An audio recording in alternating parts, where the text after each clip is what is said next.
সবার প্রতি শুভকামনা জানিয়ে শুরু করছি এনটিভির নিমন্ত্রণে। আপনাদের সঙ্গে আছি আমি নুধাত সাওম। দর্শক, এনটিভির নিমন্ত্রণে অনুষ্ঠানটি শুক্রবার ছাড়া সপ্তাহের 6 দিন সকাল 9:30 এনটিভির পর্দায় দেখতে পাবেন। আমাদের আয়োজনে আজ থাকছে সংস্কৃতি, এনটিভি অনুষ্ঠান সূচি ও আলাপন। প্রথমেই সংস্কৃতি।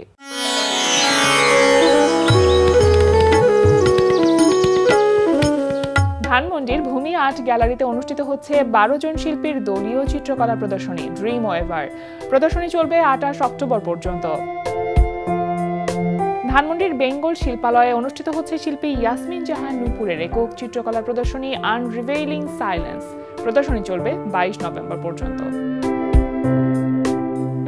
এবার এনটিভি অনুষ্ঠান সূচি। এবার জানিয়ে দিচ্ছি এনটিভির আজ রাতের বিশেষ বিশেষ অনুষ্ঠানগুলির সময়সূচি। সন্ধ্যা 6:15 থাকছে সমসাময়িক বিষয় নিয়ে অনুষ্ঠান সংলাপ প্রতিদিন।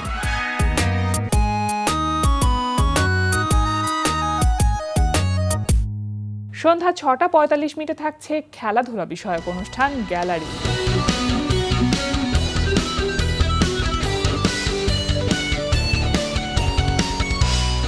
রাত 8:20 থাকছে রান্না বিষয়ক অনুষ্ঠান ফুড ক্যারাভান। রাত 9:30 থাকছে শামস করিমের পরিচালনায় ধারাবাহিক নাটক 7 কিলো 1 গ্রাম। লেকচারে কি আপনারা কিছু কইছে? কেন? টাকা কি জোগাড় করে ফেলাইছে? 5 লাখ টাকা জোগাড় করা কি এত সহজ কথা নাকি? আমি কই কি, সময় নষ্ট না করে লেকচারে না লিস্ট দিয়ে বাদ দিয়ে দেন। কেন বাদ দিব কেন? সুরজ মিয়ার লিগে কোনো জোড়া মিলাইতে পারতাছি না, কোনো পক্ষের সাউন্ড নাই। এলিগে ভাবলাম আর একটা সাউন্ড চা খাইয়া যদি কপালটা খুলে। রাত 11:30 সরাসরি সম্প্রচার হবে টক শো এই সময়।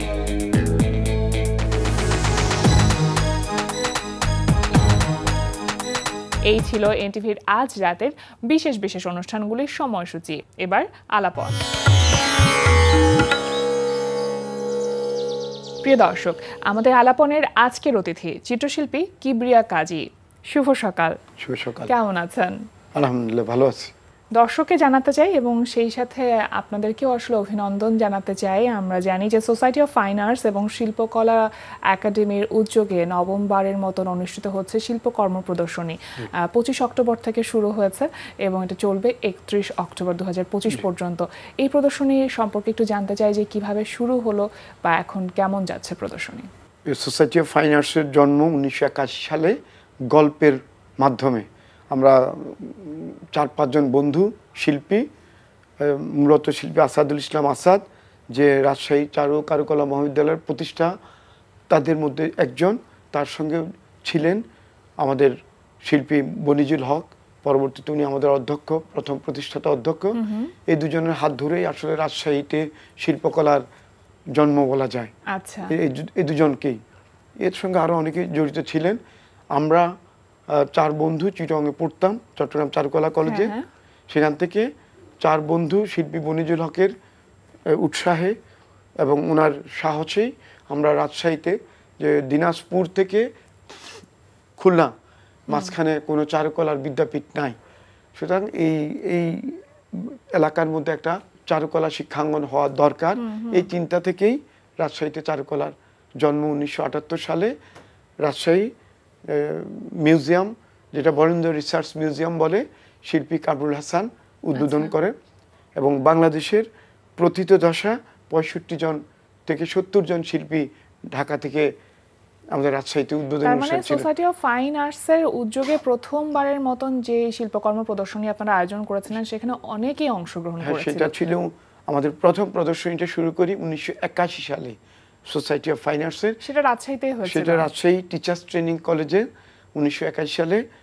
সেখানে আমাদের ঢাকা থেকে আমরা প্রায় 65 জন প্রথিতযশা শিল্পী, কাইম চৌধুরী, কিবরিয়া, মোহাম্মদ কিবরিয়া, আমিনুল ইসলাম, মুর্তজা বশির, রশিদ চৌধুরী, এনাদের মতো স্বনামধন্য শিল্পীদের ছবি এবং আমাদের রাজশাহী শিল্পীদের ছবি নিয়ে আমরা প্রথম শিল্পকলা প্রদর্শনীটা করি রাজশাহীতে, সোসাইটি অফ ফাইন আর্টস। এবং এবারে নবমবারের মতন এই আয়োজনটি করেছেন।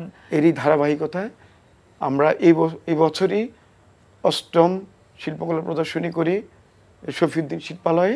এটা হচ্ছে আমাদের নবম। এখানে আমাদের 175 জন শিল্পী আছেন।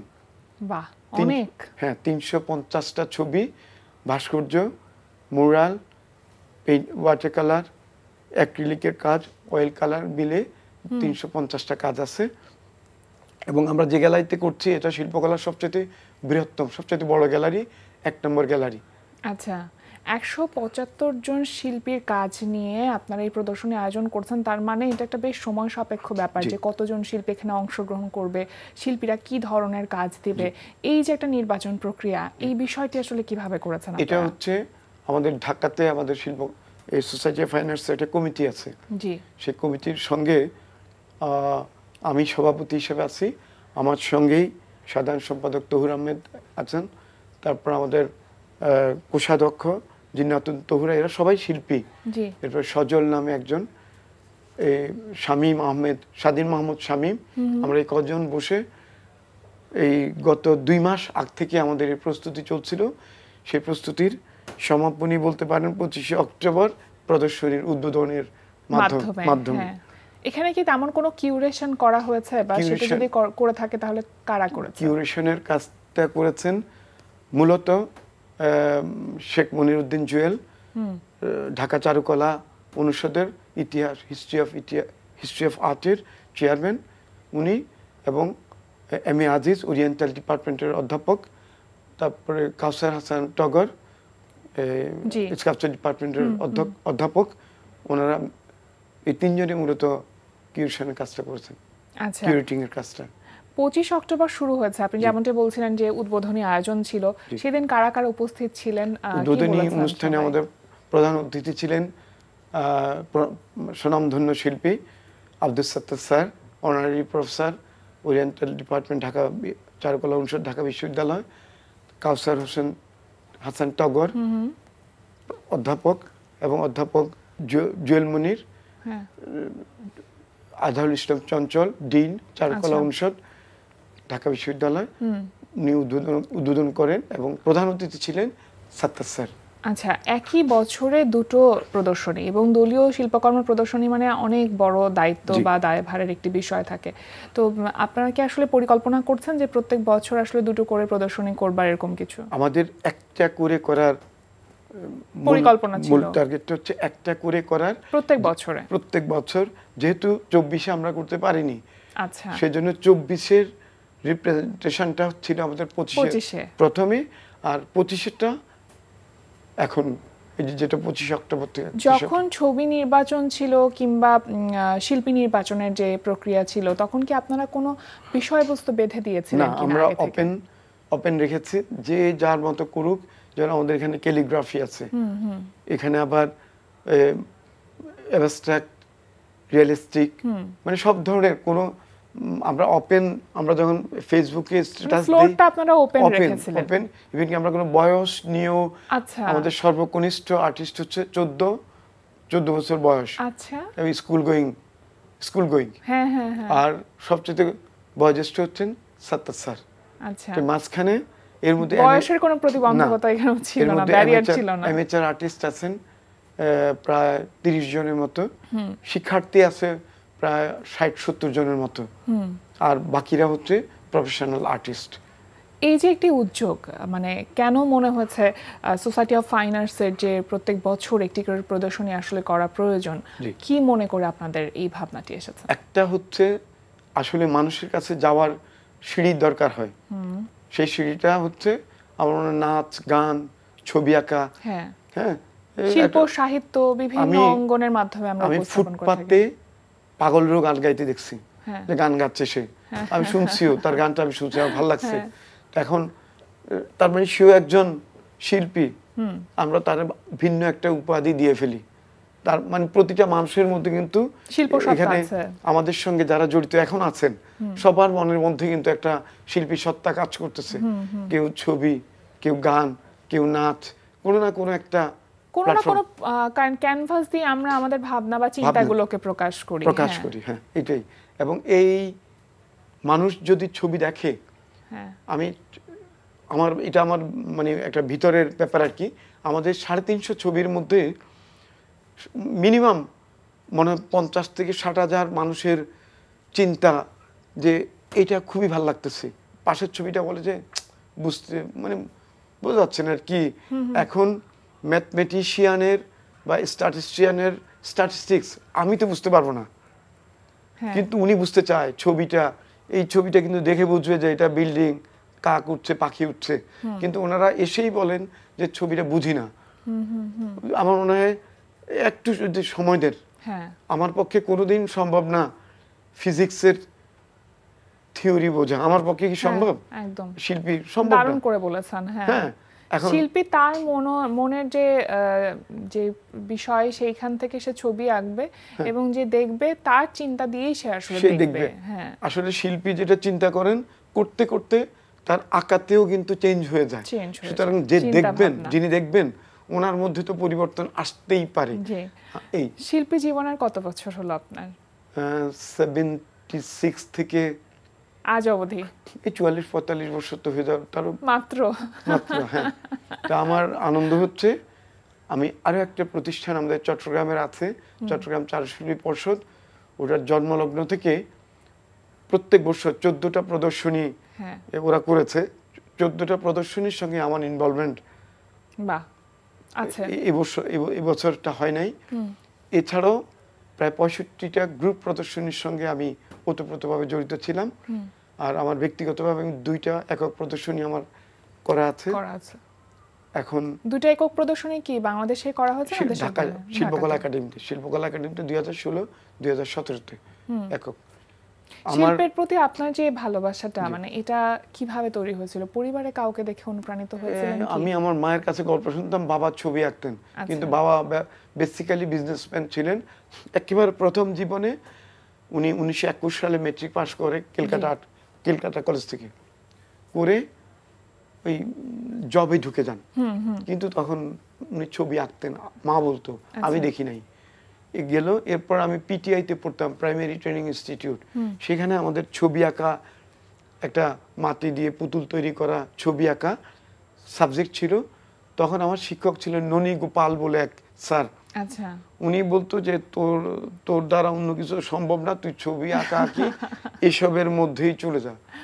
আমি এখনো মনে হয় স্যারের আশীর্বাদ হোক আর যেই হোক, আমি এখনো দোয়া আছে। হ্যাঁ ছবি আঁকার জগতেই আছি। যখন আপনি শুরু করেছিলেন তখন তো আসলে পরিবেশটা এখন যেরকম নতুনদের অনেক কিন্তু সুযোগ রয়েছে ছবি আঁকার ক্ষেত্রে বলি, দেশের বাইরে যাবার ক্ষেত্রে বলি, কিন্তু যে সময়টা আপনি শুরু করেছিলেন এত অপরচুনিটি ছিল না, এত উইন্ডো ছিল না কাজ করবার।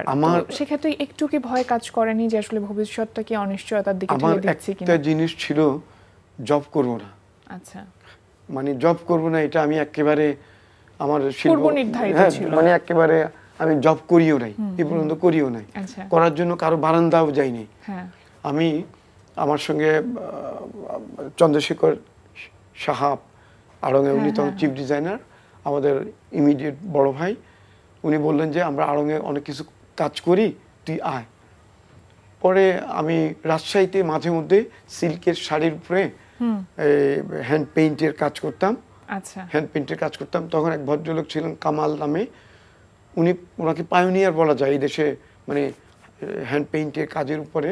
আমাদেরই শিক্ষক ছিলেন কাজী রকিব, তরুণ ঘোষ, ওনাদেরকে উনি সুযোগ দেন যে তোমরা হ্যান্ড পেইন্টের কাজ করো আমার এখানে, আমি বিক্রি হোক না হোক তোমাদেরকে আমি একটা সম্মানই দিব।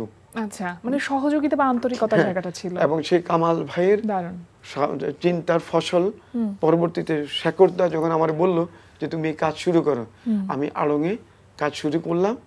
এবং আড়ঙে শাড়ি, থ্রি পিস, এগুলোর উপর আমি হ্যান্ড পেইন্ট এবং বাটিকের হ্যান্ড পেইন্ট এবং বাটিক ব্লকের না, এর উপরে আমি 10-12 বছর এক নাগাড়ে কাজ করি। আড়ঙে কেক ক্রাফটেও কাজ করি। বাংলার মেলা, মানে বাংলাদেশের বড় এমন কোনো ফ্যাশন হাউস নাই যেখানে কিবরিয়া নামে চিনে না। এখন অবশ্য গত 10-15 বছর গ্যাপ আছে। এখন আর ফ্রিল্যান্স ছবি আঁকা কি করি। মানে এত কাজের ভিতরে মাত্র দুটো একক প্রদর্শনী কেন? আরো তো প্রদর্শনী করবার সুযোগ ছিল আপনার। আমার মূল ইয়েটা হচ্ছে, আমি যে কোনো শিল্পী যখনই আমার ডাক দেয় আমি দৌড়ে যাই। আমি গ্রুপে বেশি পছন্দ করি। আচ্ছা, মানে টিম ওয়ার্কটাকে বেশি প্রেফার করেন আপনি। আমরা বাংলাদেশে যেহেতু আপনিও শিল্পী, শিল্পীদের অসুস্থতা হয়ে গেলে ট্রিটমেন্ট করার জন্য এর কাছে ওর কাছে সাহায্য চাইতে হয়। ডাক্তার, ইঞ্জিনিয়ার্স ইনস্টিটিউট, বিশাল প্ল্যাটফর্ম, ডাক্তারদের বিএমএ, কৃষিবিদদের এই ফার্ম গেটে খাবার বাড়ির এখানে বিশাল কর্মযজ্ঞ, ওদের অর্থনৈতিক কোনো টানাপোড়েন নাই। এখনো এই সময়েও আমি অন্তত 10-12 জন শিল্পীর বাঁচার জন্য অর্থের সংগ্রহ করে আমার আত্মীয় স্বজন বন্ধু বান্ধবদের কাছ থেকে বলতে পারেন ভিক্ষা করেছি, ভিক্ষা করে ওই শিল্পী হয়তো বাঁচে নাই, সেটা হচ্ছে আল্লাহ তাআলার ব্যাপার, বাঁচে নাই, কিন্তু চেষ্টা তো করেছি আমরা। চেষ্টা করছে। এখন আমরা একটা প্ল্যাটফর্ম তৈরি করতেছি, ঢাকা চালু করার যারা শিক্ষকরা আছে এরা আমার হেল্প করছে, রাজশাহীর, চিটংয়ের, সেটা হচ্ছে আর্ট ফাউন্ডেশন বাংলাদেশ। আমরা এটা জয়েন্ট স্টক কোম্পানিতে রেজিস্ট্রেশন করে আমরা চাচ্ছি ঢাকাতে আমাদের একটা ঠিকানা হোক। সেই ঠিকানাটাতে ঢাকার শিল্পীরা, বাইরের শিল্পীরা যারাই আসুক আমরা যেন ওদেরকে একটা জায়গা সাহায্য করতে পারি, সহযোগিতা করতে পারি। এবং রাজশাহীর একটা শিল্পী, চিরঙের শিল্পী ঢাকাতে শিল্পকলাতে প্রদর্শনীতে আসে, ঘুরে রাস্তায় ঘুরে ছবি নিয়ে রাস্তায় ঘুরে কোথায় থাকবে, কোথায় ঘুমাবে, হ্যাঁ, একটা জায়গায় যদি তার ভবিষ্যতের যে নিশ্চয়তা। এবং আপনি আসলে যখন যে বয়স থেকে মানুষ শুধুমাত্র নিজের কথা ভাবতে থাকে, সেই বয়স থেকেই আপনি আসলে সবার কথা ভাববার চেষ্টা করেছেন। শিল্প সত্তা সব থেকে বড় বিষয় এটাই যে প্রকৃত মানুষ হয় এবং শুধু নিজের শিল্পকে না, শিল্পী সত্তা এবং শিল্পীদেরকে নিয়ে ভালো থাকা, সেটাই সব থেকে বড় কথা। অনেক অনেক শুভকামনা রইল স্যার আপনার জন্য। আজকে আমাদের আয়োজনে আসবার জন্য আপনাকে অসংখ্য ধন্যবাদ। এনটিভির যারা আমাদের এই কর্মযজ্ঞের সঙ্গে জড়িত সবাইকে ধন্যবাদ এবং আপনাকেও আমরা কৃতজ্ঞ। ভালো থাকবেন সবসময়। প্রিয় দর্শক, আমরা চলে এসেছি অনুষ্ঠানের শেষ প্রান্তে। অনুষ্ঠান সম্পর্কে আপনার মতামত জানাতে মেইল করুন NTV নিমন্ত্রণে @ntvbd.com। বিশ্বের যে কোনো প্রান্ত থেকে যে কোনো সময় NTV নিমন্ত্রণে দেখতে ভিজিট করুন আমাদের পূর্ণাঙ্গ ওয়েব পোর্টাল www.ntvbd.com। এছাড়া NTV সব জনপ্রিয় অনুষ্ঠান ও খবরের আপডেট পেতে ভিজিট করুন আমাদের ইউটিউব চ্যানেল ও ভেরিফাইড ফেসবুক পেজে। সবার মঙ্গল কামনায় আজকের মতো এখানেই শেষ করছি। সবাই ভালো থাকুন, সুস্থ থাকুন, সুন্দর হোক আপনার প্রতিটি মুহূর্ত।